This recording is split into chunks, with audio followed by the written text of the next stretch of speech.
I'm very happy to say a few words on Shilpi Divas. It's actually a celebration of Assamese language.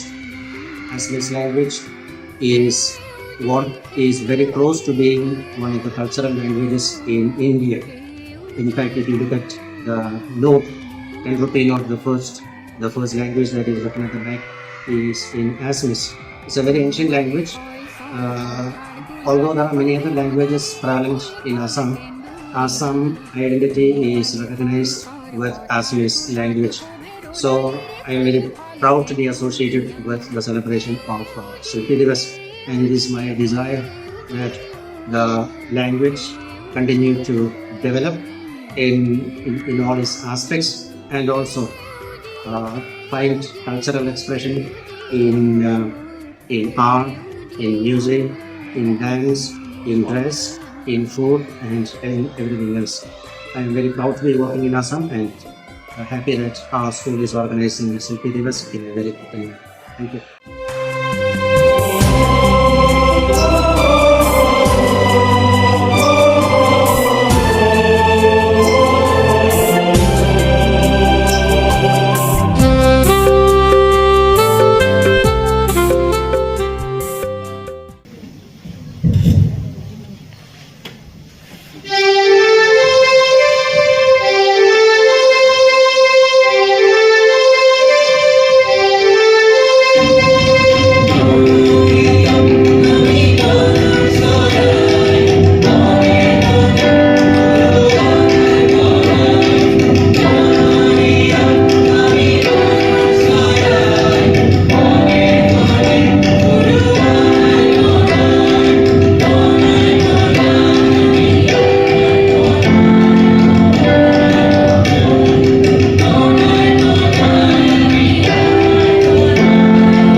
when we have a day like this, like Shilpi Divas, and we honor the language, we try to communicate in the essential Assamese language. I am not an Assamese expert, I speak other languages, but not so much Assamese.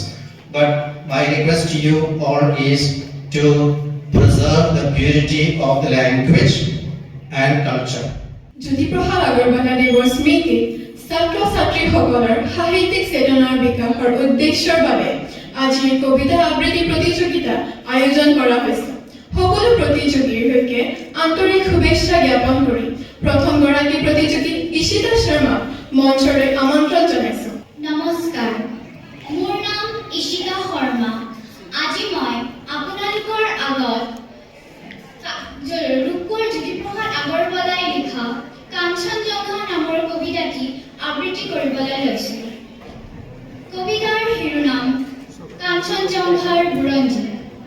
কবি ৰূপকোঁৱৰ জ্যোতিপ্ৰসাদ আগৰৱালা। মই কাঞ্চনজংঘা, তুষাৰ শুভ্ৰহীৰ, মই অভ্ৰভেদী বীৰ। মোৰ জটা ঝৰি ঝৰি নিজৰি নিজৰি বয়, নিগৰি নিগৰি অবিৰল কলকল। শৈলজ পয়োধৰা পীযুষ ফুলিলা সুৰধৰি গংগা। প্ৰথমৰ প্ৰভাতৰ অৰুণৰ জ্যোতি, অন্দন জুৰি মোৰ আলোক নৃত্য কৰি। মই তিনি উকাৰণ, অতীতৰ, বৰ্তমানৰ, অনাগত ভৱিষ্যতৰ। আদিতেই যাত্ৰা কৰি অনাদিলে যাওঁ, ধ্বংসৰ মাজেদি মই ৰূপান্তৰেদি ৰূপ পাই নৱতম সৃষ্টিৰ শলিকা জগাম। জনতাৰ হৃদয়ত মোৰ সোণোৱালী দিশ, মই পিন্ধো পৃষ্ঠবেশ, নতুন দৃষ্টিৰে চাওঁ সৃষ্টি অনিমেষ। নিজৰি নিজৰি বয়, নিগৰি নিগৰি অবিৰল কলকল। নমস্কাৰ, মোৰ নাম ময়ূৰ মজুমদাৰ। মই আবৃত্তি কৰিবলৈ কবিতাটিৰ শিৰোনাম বিশ্বশিল্পী, কবি জ্যোতিপ্ৰসাদ আগৰৱালা। শিল্পী মই তিনি উকালৰ, অতীতৰ, বৰ্তমানৰ, অনাগত ভৱিষ্যতৰ। আদিতেই যাত্ৰা কৰি অনাদিলে যাওঁ, ধ্বংসৰ মাজেদি মই ৰূপান্তৰেদি ৰূপ পাই নৱতম সৃষ্টিৰ। এই সংগীতৰ প্ৰতিধ্বনি তুলো মোৰ গানে সুৰে, সাম্যৰ সমৃদ্ধিৰ সৌন্দৰ্যৰ মহামহত্বৰ। নমস্কাৰ, মোৰ নাম ভূমাশ্ৰী শৰ্মা। মই ৰূপকোঁৱৰ জ্যোতিপ্ৰসাদ আগৰৱালাদেৱৰ কবিতা কাঞ্চনজংঘা বুৰঞ্জী পাঠ কৰিবলৈ ওলাইছোঁ। মই কাঞ্চনজংঘা, তুষাৰ শুভ্ৰহীৰ, মই অভ্ৰভেদী বীৰ। মোৰ জটা ঝৰি ঝৰি নিজৰি নিজৰি বয়, নিগৰি নিগৰি অবিৰল কলকল। আই তোৰে হৈ মই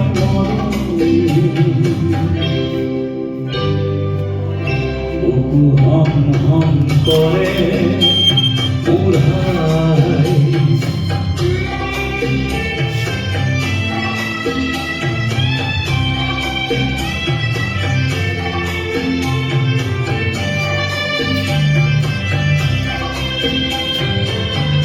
দেশৰে চন্দ্ৰমা কালেন্ধাৰে আৱৰে, অগণিকা লিকা দেহৰ ৰন্ধে ৰন্ধে চৰে। বুকু হম হম কৰে উৰাই।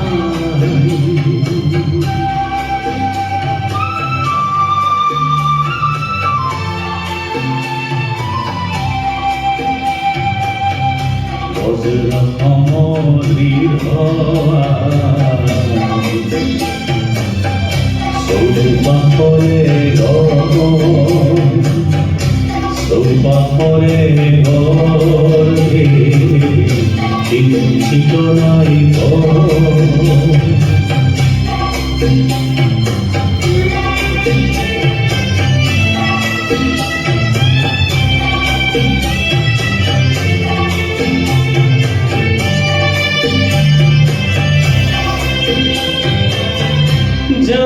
অসীম সান্তনা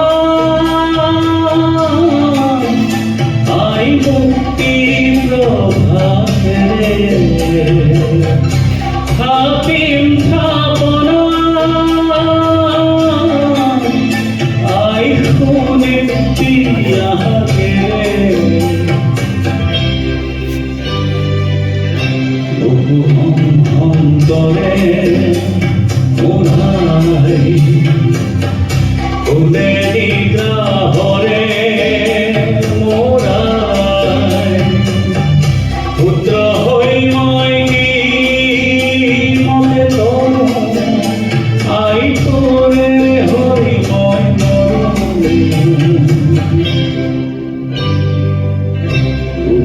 হম হম করে মোরাই আকস্মিক বক্তৃতা প্ৰতিযোগিতাত সকলো প্ৰতিযোগীলৈকে আন্তৰিক শুভেচ্ছা জ্ঞাপন কৰি প্ৰথমগৰাকী প্ৰতিযোগী বৈভৱজ্যোতি বৰ্মনক মঞ্চলৈ আমন্ত্ৰণ জনাইছোঁ। আগৰৱালা দেৱৰ জন্ম হৈছিল ১৭ জুন ১৯০৩ চনত। তেওঁ জন্ম ডিব্ৰুগড় জিলাৰ তামোলবাৰী চাহ বাগিচাত হৈছিল। তেওঁৰ পিতৃৰ নাম পৰমানন্দ আগৰৱালা আছিল আৰু তেওঁৰ মাতৃৰ নাম কিৰণময়ী দেৱী আছিল। তেওঁ বহুতো গান ৰচনা কৰিছিল। গানবোৰক জ্যোতি সংগীত বুলিও কোৱা হয়। তেওঁ ৰচনা কৰা কবিতা পুথিখনৰ নাম আছিল লুইতৰ পাৰৰ অগ্নিশূল। তেওঁক ৰূপকৰ বুলিও জনা যায়। আমি কিছুমান বিশেষ কাম কৰিব লাগিব, যেনেকৈ আমি ৰাস্তাত গাড়ী মটৰ চলোৱাতকৈ ইলেক্ট্ৰিক কাৰ, ইলেক্ট্ৰিক স্কুটাৰ। মোৰ বিষয়টো এনে বস্তু যিটো আমাৰ অসমৰ বাবে প্ৰয়োজনো আৰু বহু দিশে হানিকাৰকো হয়। মোৰ বিষয়টো হৈছে আমাৰ বিখ্যাত ব্ৰহ্মপুত্ৰ নদী। ব্ৰহ্মপুত্ৰ নদী আমাৰ অসমৰ বাবে প্ৰয়োজনটো হয়েই, কিন্তু ই কিছু কিছু সময়ত হানিকাৰকো হয়। ইয়াৰ উদাহৰণ হৈছে বানপানী। ব্ৰহ্মপুত্ৰ নদীত বাৰিষা কালত বানপানীয়ে উৎপাত কৰি তোলে। ইয়াৰে বহুতো ঘৰ অনিষ্ট হয় আৰু মানুহৰ সম্পদ সকলো বহুত ধৰণে অনিষ্ট হয়। পিকনিকৰ কথা কৈছে, বনভোজৰ কথা কৈছে, হয়নে? এনেকুৱা ধৰণে আমি আকস্মিক বক্তৃতাত কি কৰিব লাগে, যেতিয়া বিষয়টো আমি টানি লওঁ তাতে টানি লৈ আচলতে লগে লগে ইয়াত উঠি আহিব নালাগে, অকণমান সময় ল'ব লাগে। ইয়াত আহি থকা সময়খিনি ভাবি থাকিব লাগে যে আমি কেনেকৈ আৰম্ভ কৰিম, আমি কি ক'ব পাৰোঁ। গতিকে ইমানখিনিয়ে কথা আছিল। বিচাৰকে আমাৰ নম্বৰ গণনা হৈ আছে, তাতে গম পোৱা নাই আচলতে কোনে পুৰস্কাৰ পাবলৈ সক্ষম হয়, কিন্তু প্ৰতিযোগিতাখন যথেষ্ট উন্নত মানদণ্ডৰ হৈছে। আকৌ আপোনালোকে হাত চাপৰি বজাই দিয়ক। প্ৰতিযোগিতা যথেষ্ট উন্নত মানদণ্ডৰ হৈছে। আধা নম্বৰৰ কোনোবাই পুৰস্কাৰ পাব, কোনোবাই নাপাব। পুৰস্কাৰটো বৰ ডাঙৰ কথা নহয়, পুৰস্কাৰটো মাত্ৰ এটা স্বীকৃতি। কিন্তু আপুনি আহিছে, আহি ইমান মানুহৰ আগত আপুনি নিজৰ প্ৰতিযোগিতাত আপুনি অংশগ্ৰহণ কৰি নিজৰ প্ৰতিভা দাঙি ধৰিছে, সেই কথাটো বৰ ডাঙৰ কথা। আচলতে এই মঞ্চখনত থিয় হ'ব পৰা এটা কথাটো আচলতে বৰ ডাঙৰ কথা। গতিকে তাৰ বাবে সকলোকে মই শুভেচ্ছা জ্ঞাপন কৰিছোঁ। পাছে পৰে আপোনালোকে বেলেগ প্ৰতিযোগিতাসমূহত নিজৰ ছাত্ৰ ছাত্ৰীসকলক লৈ যাব বুলি আশা ৰাখিছোঁ। আৰু শেষত এটা কথা ক'ব বিচাৰিছোঁ, প্ৰতিযোগিতাত আচলতে এইটো কথা হয় যে যিয়ে পুৰস্কাৰ পায় তেওঁৰ মনটো খুব ভাল লাগে, আৰু যিয়ে পুৰস্কাৰ নাপায় এনেকুৱা খং উঠে, মানে বিচাৰকক দেখিলে খং উঠে যে কি কৰিলে মানে এইটো মানে হয়। আমি যেতিয়া অসমৰ ইমূৰৰ পৰা সিমূৰলৈ প্ৰতিযোগিতা কৰি ঘূৰি ফুৰিছিলোঁ, বিচাৰকে খুব সান্তনা দিয়ে। এনেকৈ কয় যে প্ৰতিযোগিতা পোৱাসকলক অভিনন্দন, নোপোৱাসকলক তাতকৈ বেছি অভিনন্দন। আমি মনে দিয়ে ভাবি থাকোঁ যে আমি পুৰস্কাৰ নাপালোঁ, কিহৰ অভিনন্দন দিব হৈছে আমাক। এইটো ভাৱ থাকে, কিন্তু এইটো ৰাখিব নালাগে। এটা চাৰ্লি চেপলিনৰ কাহিনী কৈ মই সামৰিব বিচাৰিছোঁ। চাৰ্লি চেপলিনক আমি সকলোৱে জানো। এবাৰ চাৰ্লি চেপলিনৰ এটা মিমিক্ৰি কম্পিটিশ্যন মানে পাতিছিলে। মিমিক্ৰি চাৰ্লি চেপলিনৰ নিচিনা কোনে হাঁহিব পাৰে। বহু কেইগৰাকী প্ৰতিযোগী হ'ল, বহু কেইগৰাকী প্ৰতিযোগীৰ মাজত প্ৰতিযোগিতা আৰম্ভ হ'ল। চাৰ্লি চেপলিনৰ নিচিনা বহুতে হাঁহিলে, আৰু বহু সময়ৰ পিছত ফলাফল ঘোষণা হ'ল প্ৰথম, দ্বিতীয়, তৃতীয়। ফলাফল ঘোষণা হোৱাৰ পিছতেই সেই প্ৰতিযোগীসকলৰ মাজৰ পৰাই গোটেইকেইজনো চাৰ্লি চেপলিনৰ বেশভূষাতে আছিলে। চাৰ্লি চেপলিনৰ বেশভূষাতে থকা এগৰাকী প্ৰতিযোগীয়ে উঠিলে, খিলখিলাই হাঁহিব ধৰিলে। তেতিয়া আয়োজক মণ্ডলীয়ে ভাবিলে যে আপুনি কিয় ইমান হাঁহিছে। সুধিলে, আয়োজক মণ্ডলীয়ে ক'লে যে আপুনি পুৰস্কাৰ পাইছে নেকি? কৈছে মই পুৰস্কাৰ পোৱা নাই। তেতিয়াহ'লে ইমান আপোনাৰ মনত ইমান কিয় ফূৰ্তি, আপুনি হাঁহিছে কিয়? তেতিয়া সেই প্ৰতিযোগীয়ে ক'লে যে মই পুৰস্কাৰ পোৱা নাই, কিন্তু ময়েই চাৰ্লি চেপলিন।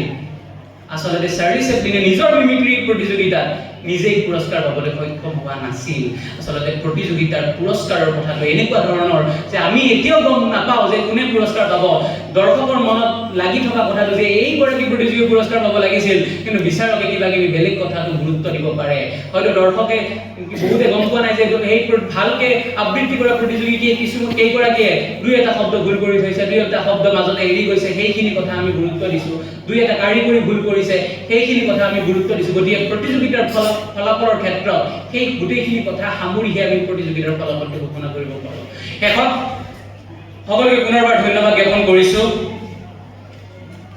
আৰু মোৰ বক্তব্য অথবা বিচাৰ কৰি ৰৈ যোৱা অনিচ্ছাকৃত ভুল ভ্ৰান্তিৰ মাৰ্জনা বিচাৰিছোঁ। আৰু শেষত এই কণ কণ ছাত্ৰ ছাত্ৰীসকলক দেখি মোৰ প্ৰিয় কবি হীৰেন ভট্টাচাৰ্যৰ একাকী পদ্যৰে মই সামৰিব বিচাৰিছোঁ। কলঘৰৰ ক'লা ধোঁৱাই এদিন আকাশত বিজুলী চলাব, ৰাস্তাৰ কাষৰ এইজাক ল'ৰাই জীৱনৰ বাটে বাটে ফুল ফুলাব, ব্যাধিগ্ৰস্ত এই নগৰে এদিন আকাশলৈ মূৰ তুলি চাব, আকাশ ইমান বহল দকৈ উশাহ লৈ ক'ব, বতাহ ইমান কোমল। ধন্যবাদ।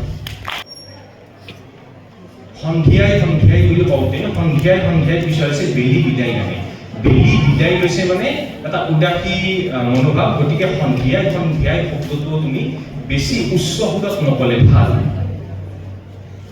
আৰু যেতিয়া আমি ক'লো লগে লগে লাখে লাখে, তাৰে পিছত কৈছোঁ আমি মৃদু মৃদু।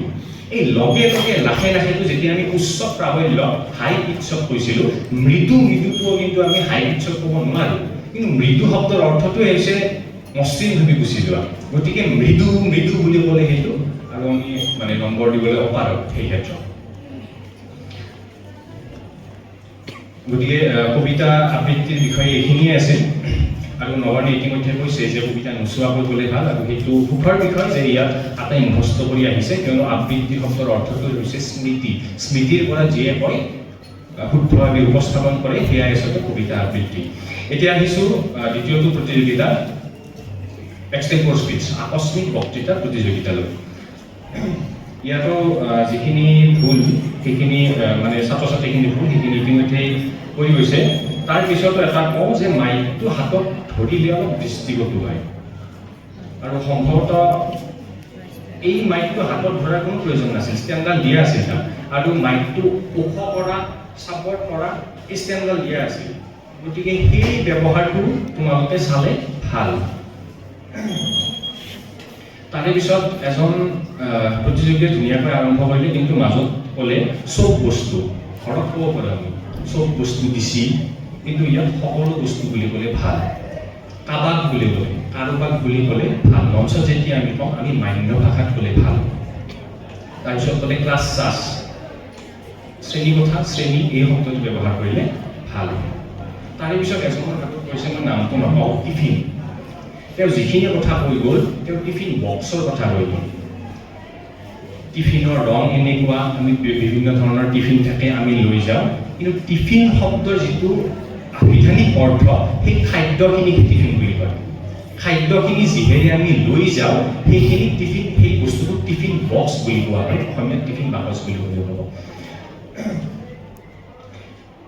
এবাৰ কি হৈছিল, মই যেতিয়া বিশ্ববিদ্যালয় পৰ্যায়ত এই প্ৰতিযোগিতাত অংশগ্ৰহণ কৰিছিলোঁ, তেতিয়া বিশ্ববিদ্যালয় পৰ্যায়ত এনেকুৱা নহয় যে ক'ৰবাৰ পৰা আনি বহুত কিবা ডাঙৰ বিষয় দিব, নহয়। তেতিয়াও বিহু আছিল, মানে বিষয়টো মই বিহু কৰিছিলোঁ। কৈ গ'লোঁ, বিহুৰ কলি মাতিলোঁ, চব কৰোঁ, সকলো কৰোঁ। কেতিয়া পালন কৰা হয় সেয়াও কৰোঁ। ফলাফলৰ সময়ত বিচাৰকগৰাকীয়ে ক'লে যে যিগৰাকী প্ৰতিযোগীৰ বিহু কৰিছিল তেওঁ সকলো বস্তু কৈ গ'ল, কিন্তু দুই এটা শব্দ আমি তেওঁৰ পৰা বিচাৰিছিলোঁ। যিহেতু বিষয়টো সাধাৰণ বিষয়, বহুত বেছি টান বিষয় নহয়, এটা সাধাৰণ বিষয়, গতিকে দুই এটা শব্দ আমি তেওঁৰ পৰা বিচাৰিছিলোঁ, আৰু সেই শব্দটো আছিল বাপতি সাহোন।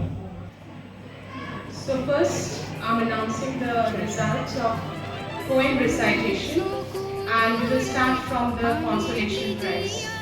The consolation prize this goes to Barnaba Dekha, St. Mary's, Maligaon. Congratulations.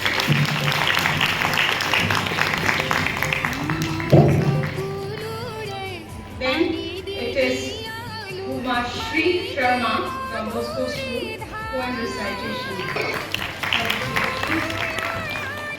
This is the third prize. Goes to Ishika Sharma, Maharishi Vidya Mandir.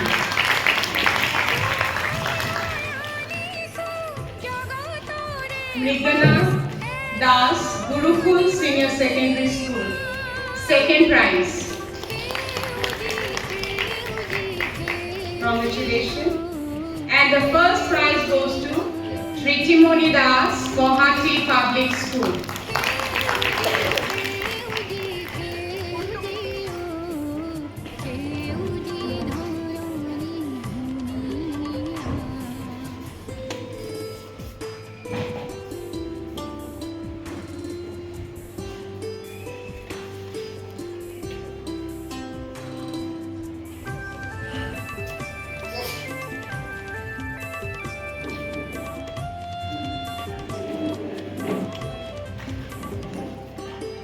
আমার সকুলুরে পানি দিঘি আলু মানিকে মধুরে ধার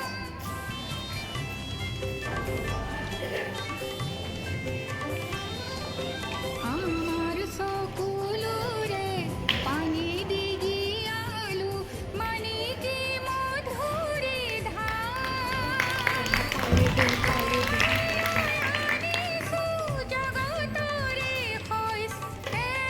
Now this is the result for the extempore speech by Jyoti Borma, Maharishi Vidya Mandir.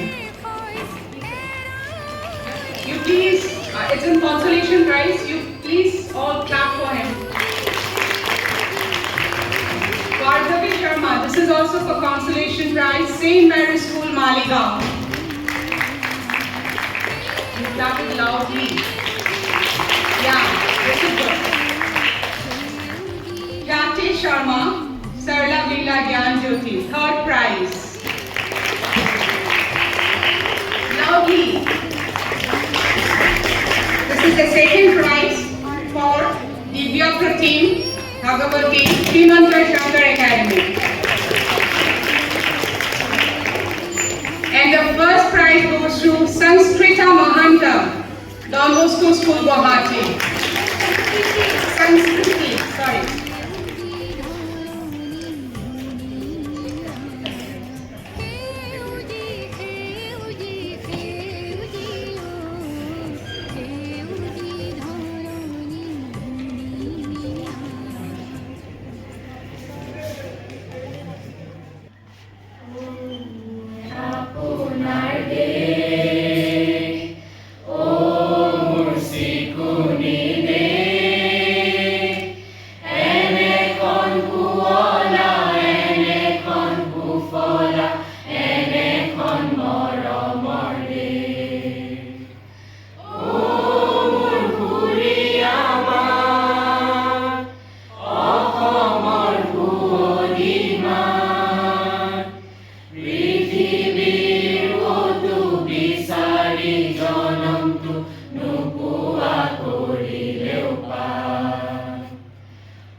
বিদ্যালয়ৰ এনেধৰণৰ অনুষ্ঠানে আমাক উৎসাহিত কৰিছে আৰু আগলৈও আমি এনেধৰণৰ অনুষ্ঠান বিচাৰোঁ।